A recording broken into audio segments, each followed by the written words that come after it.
కేంద్రంలో ఉన్నటువంటి municipal commissioner దగ్గర ఉన్నాం.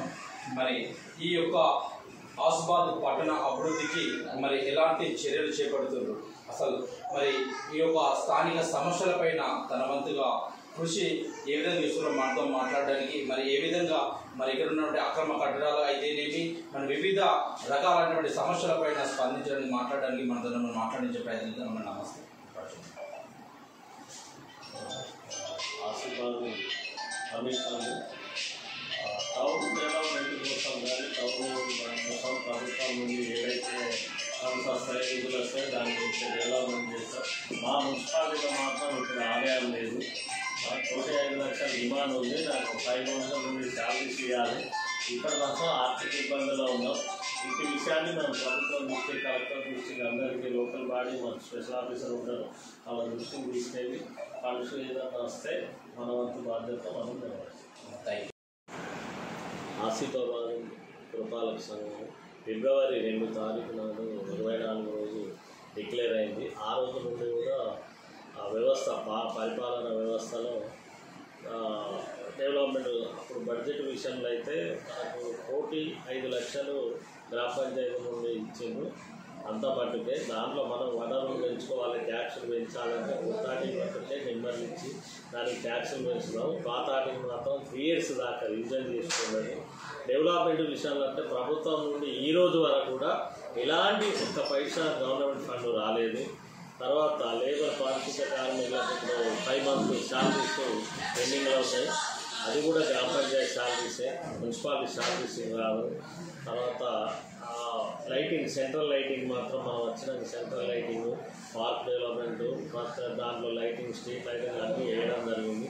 చిన్నదిన వాటర్ సమస్యలు, దాంట్లో మోటార్ ఖరాబ్ అయినా ప్రతి వార్డులో పబ్లిక్ ఇచ్చిన రికమెండేషన్కి వెళ్ళి మన సిబ్బందితోటి చిన్న చిన్న మెటీరియల్ తెప్పించి అవి ఇప్పటి వరకు అయితే వాటర్లో సమస్య ఏమీ లేదు, ఎలక్ట్రిక్ సమస్య ఏమి లేదు. ఇప్పుడు వర్షాకాల సూచనలో ఇబ్బందులు, డ్రైన్లకు జనాలు ఇళ్లలో నీళ్ళు వాటర్ వస్తాయని ముందొస్తే మేము ఎస్ఓ గారి అప్రూవల్ తీసుకొని కలెక్టర్ ఆదేశాల ప్రకారం జేసీబీ పెట్టడం జరిగింది. గత సంవత్సరంలో కూడా పెట్టి చేయడం జరిగింది. ఇప్పుడు అది ముందుగా కనుక ఇలాంటి చర్యలు, ఈగలు కానీ, దోమలు, పారిశుద్ధ్య విషయాలు కానీ, శానిటేషన్ విషయంలో ప్రతిదీ రోజు మేము వెనువెంటుండి మా సిబ్బంది, శాంతి ఇన్స్పెక్టర్ వీళ్ళంతా కలిసి పారిశుద్ధ్య కార్మికులతో ఎలాంటి బడ్జెట్ మాత్రం లేదు, వాటిలో ఎలాంటి బడ్జెట్ లేదు. ఇది నడిపేయడానికే చాలా ఇబ్బందికరంగా ఉంది. ప్రభుత్వం నుండి ఫండ్స్ వస్తే డెవలప్మెంట్, రోడ్లు కానీ, కాలువలు కానీ అన్నీ చేయొచ్చు. మున్సిపాలిటీ లేదు, ఒక మార్కెట్ లేదు, ఒక కూరగాయల మార్కెట్ లేదు, ఏది లేదు ఇప్పటి వరకు. ఇది కదా దిగుతారు. అక్రమ కట్టడాలకు నోటీసులు ఇవ్వడం జరిగింది. నోటీసులు ఇస్తాను. దానికి సిబ్బంది మన టౌన్ ప్లానింగ్ సూపర్వైజర్ ఉంటాడు, అసిస్టెంట్ ఉంటాడు.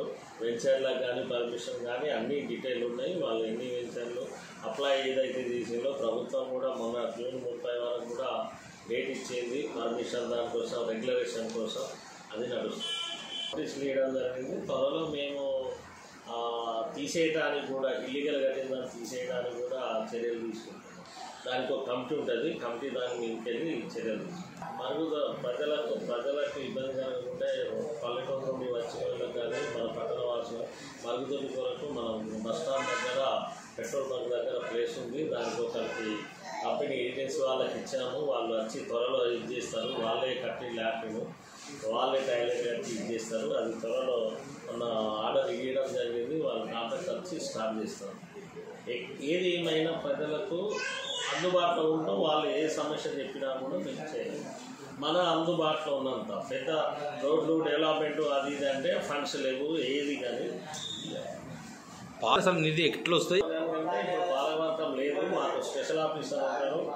మా special officer regional officer DRO గారు, ఆయన ద్వారా ప్రతి డెవలప్మెంట్ మనం ప్రభుత్వానికి కూడా నివేదికలు పంపడం జరిగింది. కలెక్టర్ ద్వారా, లోకల్ బాడీ ద్వారా పట్టణ అభివృద్ధి కొరకు, ఫండ్స్ కొరకు అవి త్వరలో వస్తాయి. వస్తే మనం ఏ పనులైనా చేపట్టాలి. పంచాయతీ వ్యవస్థ అంటారు పాలకవర్గమే, మున్సిపాలిటీ అని అంటారు. మున్సిపాలిటీ కౌన్సిల్ ఇంకా నడవలేలే, ఎన్నికలు కాలే కాబట్టి ఇప్పుడు స్పెషల్ ఆఫీసర్ ద్వారానే నడుస్తుంది ఉంటుంది. ఇప్పుడు మన చేతిలో లేదు. అది ప్రభుత్వాన్ని పెద్దలకు తెలుస్తాయి. ఏ విధంగా నిధులు వస్తాయి? నిధులు సేకరించడం అంటే ఇప్పుడు వనరులు సంపాదించాలంటే ఒక ఇల్లు కట్టిండు, ఆయనకు town planning fee, permission fee కడితే ఏమన్నా దాని మీద బటన్ ఛార్జ్ తోటి ఫీజు వస్తుంది. ఇప్పుడు ఇల్లు అసెస్మెంట్ నెంబర్ ఇవ్వాలంటే వాళ్ళకి హౌస్ నెంబర్ ఇవ్వాలంటే అప్పుడు ట్యాక్స్ పడుతుంది. రివిజన్ చేయాలి, మున్సిపాలిటీకి ఆదాయం పెంచాలంటే 3 years తర్వాత ఇప్పుడు పెంచడానికి లేదు, అది ప్రభుత్వ ఆదేశాల మీద.